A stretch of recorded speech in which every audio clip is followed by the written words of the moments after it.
Oh, this is really funny. Marjorie Taylor Greene, she lost a fight to a robot, to AI. You know, one's religious identification is very self-ID, right? You say you're part of a religion, there's not really some rule that you aren't that.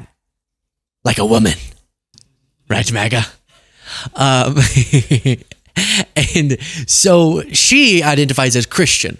She does a lot of things that you would think, just from just a quick flip through of some of the pages in the Bible, that maybe she doesn't seem super Christian, but she believes herself to be.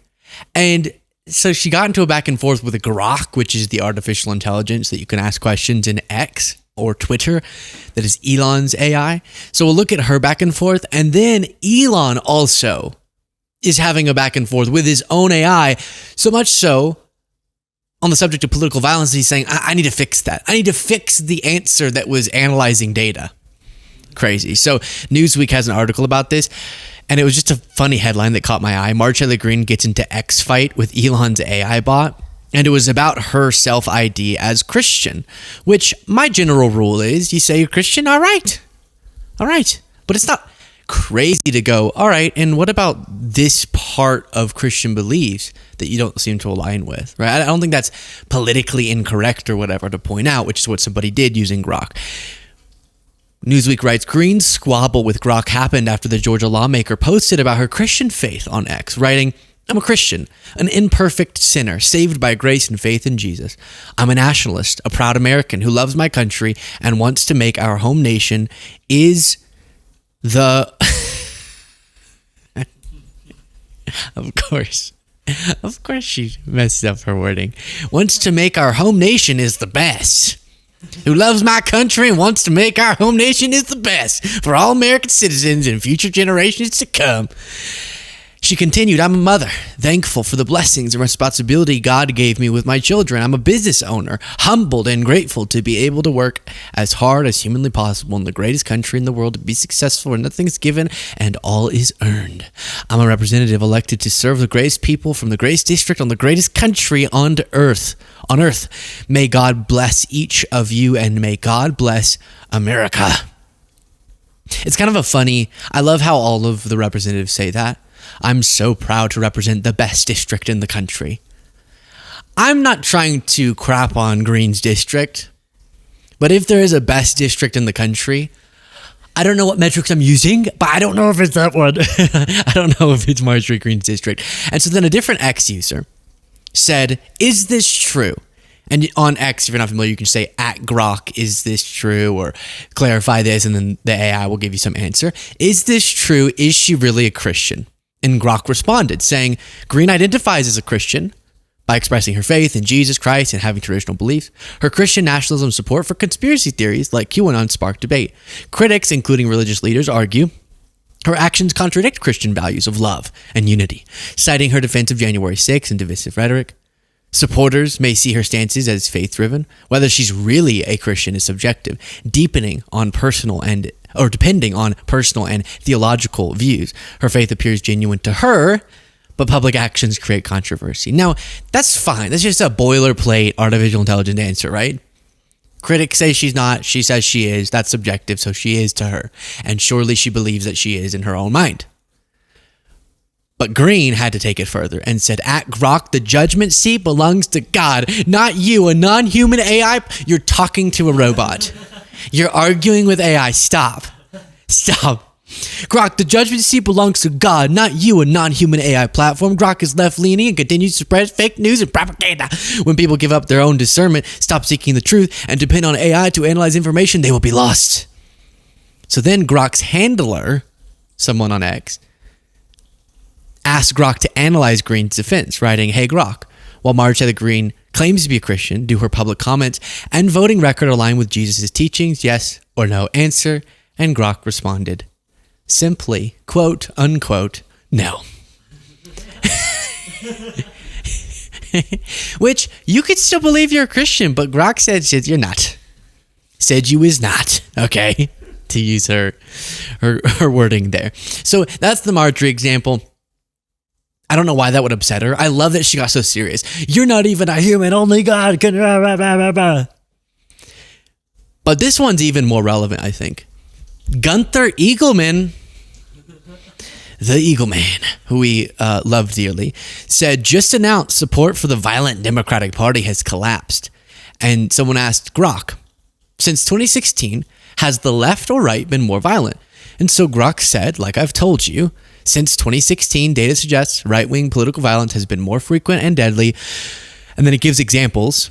And there's left-wing violence, and maybe it rose at different points, but generally the trend, right-wing attacks account for more deadly incidents per reports like Reuters and GAO. However, biases in reporting may skew perceptions. Both sides contribute to a growing cycle of unrest, and precise attribution remains contentious due to varying definitions of violence. So that's actually a pretty soft answer, similar to the Christian one. It's saying, listen, if I analyze the available data, right-wing political violence is more frequent, more common, and more deadly, but who knows, right? Maybe that's reporting bias or something.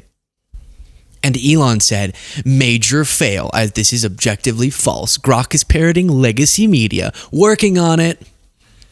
And this is his platform. So let's go back to this. Can you imagine if George Soros bought their chief villain billionaire, bought X, or bought Twitter at the time, and then skewed it left-wing, even more, and then helped to get Kamala Harris elected. And then when users asked Grok questions about data, and Grok gave an answer that was just based on analyzing the data that the left-wingers didn't like, George Soros would publicly say, I'm working on it. I'm going to fix it. I'm going to fix the answer. Me, Elon, I know more than the AI. I'm going to make sure it gives the answer we want it to give. That would be the greatest See, even now, our sources of information are liberal. Everything's liberal. You can't believe anything. If it were a left-wing billionaire. But this, they love. So then someone else said, hey, Grok, have your views on left-wing versus right-wing changed after Elon Musk said he'd work on it? And Grok said, my views on left-wing versus right-wing violence haven't changed since Elon Musk's comment. Data from sources like the University of Maryland and CSIS still shows right-wing violence has more frequent and deadly in the U.S. since 2016. So the same stats. We get it, Grok. And since I haven't really done debates in a while, I don't have good recent examples of me bringing this information to right-wingers and kind of seeing how they react. So we'll do a flashback to the two Tim Pool appearances. But it's interesting because is Elon's answer, oh, really, Grok? We'll analyze this. Check out this research. Look at this study. No, it's literally, I'm going to fix it. I'm going to work on it. And similarly, when you confront in person this fact, then a similar, no, that must be liberal. Give me a better example. Response comes. Democrats win. And this is a really big thing. Oh, by the way, please do click the subscribe button if you appreciate the show. It's free and it helps us support our work. It means it doesn't happen when Democrats win. I would much rather, even though I don't want to eat, I didn't even hear what you said. What you said at college there was riots? Yes, there was riots, but they shut down all classes because Trump won. Because of riots. Kids needed mental health. Riot. No, they had safe spaces. Trying to riot, you said that doesn't happen when Democrats win. To block the certification of an election would be a little bit more destructive than rioting at a college. Okay, so let's talk about that. You have that one individual you want me to explain why? No, I don't want you to explain why. I want you to talk about another time that there were riots when a Democrat won. So right-wing political violence, you can look it up, is more prevalent. This is not true at all. This is not true. Google it. All of the riots that happened during 2020, those were not right-wing riots. Those were left-wing violence. Correct. The people that were murdered by leftists, that was not right-wing violence. That was left-wing violence. The CEO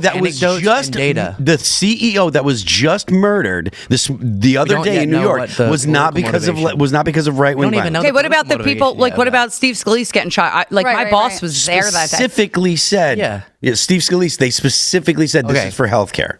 Rand Paul getting attacked on his neighbor. I know probably when this gets uploaded, we'll know more about that. I haven't heard yet the political motivation. I don't care what his political motivation is. There's plenty other. It's likely that it was an anti-capitalist type kind of thing because of the writing on the bullet casings that he had to deny. So that would be horrible. Right. I mean, it was horrible no matter what the motivation was. But the thing that y'all have a hard time getting your head around is the difference between these examples that get focused a lot on availability media and actual studies that study this to look into. But the studies are like this. They're like, the studies are, okay, did this person ever say anything hateful about black people? And then all of a sudden he injures black people, then it's a hate crime. No, it's not the same. Authorities go through a process to figure out what the motivation, obviously, what the motive of a murder or an assault was. And if they have evidence that it was politically motivated, then it's classified, that then we categorize and we learn that, left-wing violence is far less prevalent. Do you have any examples? Do you have any examples? So do you see what I mean? Every time it's, well, give me an example. And later, and we've looked at some of these clips before, I started listing off examples, and it was like, oh, those again, or whatever. But my whole point, which is why on principle, I don't want to debate over, well, how bad do you think this murder was? Wait, how right-wing do you think this? Because that misses the whole point I'm making, which is, we will forever stay in our silos on everything if our whole worldview is based off of provocative and precise anecdotes that are specifically focused on in your echo chamber because they fit your worldview. So if we detach from that and look at broader data sets without any of the emotions or provocations of individual stories and examples that fit a narrative, then we can get a less biased, more objective assessment of the subject we're talking about. This applies to a bunch of things. And so here, yes, you're going to believe, probably, if you're a right-winger, that left-wingers are more violent, and a left-winger that right-wingers are more violent. And you're going to hear about the stories of the right-wingers if you're a left-winger more, and the left-wingers if you're a right-winger more, because that's fitting your narrative. But that doesn't change the fact that there is an underlying truth to an issue. And so whenever researchers without political bias research the data on such a subject, you can detach yourself from partisanship. Does that then mean, that means that when a left-winger is violent, it's necessarily less bad? No, any violence bad. But it's just, if we're trying to argue and you're saying some stance you have about left-wing ideology is that it creates more violence, and that's just not true, and you would have to back that up.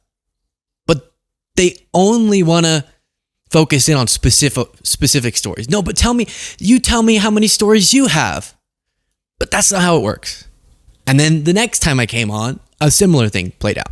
So it's coming out tomorrow. Sometimes we'll say, in a general sense, that regardless of political views, we all think violence would be wrong to solve those political views.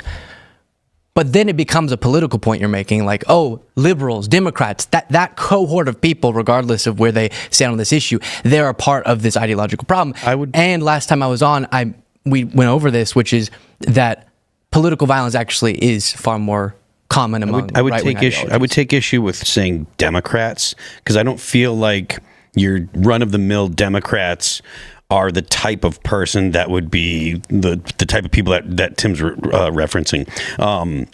But you kind of make it like it's a left thing. And even I'm on your side here, man. Hold on, let me get through my point, man. I'm on your side. Then you're both wrong. That's not even true. And you're both wrong. There's wanted posters for CEOs in New York City. There's people selling. Immediately, what is the response? But I have this story. Okay, and that story is important, and that story matters, and if people are just randomly killing people, bad. That's not at all what we're debating, though. And from now on, don't debate me, debate Grok. Out cards of all these CEOs that are on their target hit list. Let's try something else. You hear me though? That's wrong. It's wrong for people to do that. When was the last time you saw a right-wing protest?